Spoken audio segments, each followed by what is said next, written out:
அப்போது அந்த பக்கம் சொன்னால் பேய்கிட்ட வாங்கின காய்கறியை நைட்டு செஞ்ச சமையலை வெட்டி போட்டு சமைச்சான். அதுக்கப்புறம் புருஷனுக்கு சாப்பாடு கொடுத்தாள்.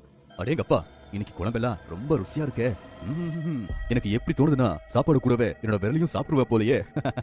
அவங்க 2 பேரும் பேசுகிறத அந்த பேய் அவங்க வீட்டுக்கு வெளியே நின்று ரகசியமாக கேட்டுக்கிட்டு இருந்துச்சு. அது திடீர்னு சத்தம் போட ஆரம்பிச்சது. சாப்பிடு சாப்பிடு, ரொம்ப சந்தோஷமா சாப்பிடு, இப்ப தெரிய போகுது பாரு. சாப்பாடு சாப்பிட்டதுக்கு அப்புறம் திடீர்னு ராஜேஷுக்கு காதில் பேயோட சத்தத்தை கேட்டதும் ராஜேஷ் வித்தியாசமாக நடக்க ஆரம்பித்தான். அவன் உடம்பு எல்லாத்தையும் முறுக்கிக்கிட்டு இருந்தான். அதுக்கப்புறம் கோபமாக சும்மாவை பார்த்தான். ஏய், இங்க வா, என்னோட காலை அமுக்கி விடு. வர நீ ஓவரா போயிட்டே இருக்க. புருஷனுக்கு நல்லபடியா சேவை பண்ணணும்னு தெரியாத உனக்கு? என்ன திமுறா? உங்களுக்கு என்ன பைத்தியம் பிடிச்சிச்சா? என்ன காலம்க்கு சொல்றீங்க? என்ன கொழுப்பு அதிகமாயிருச்சா உனக்கு? வா, காலை மட்டும் சரியா அமுக்கி விடு. தூங்குற வரைக்கும் அமுக்கிக்கிட்டே இருக்கணும். சும்மா ராஜேஷை பார்த்து பயந்து வேறு வழி இல்லாமல் அவனோட காலை அமுக்க ஆரம்பிச்சான்.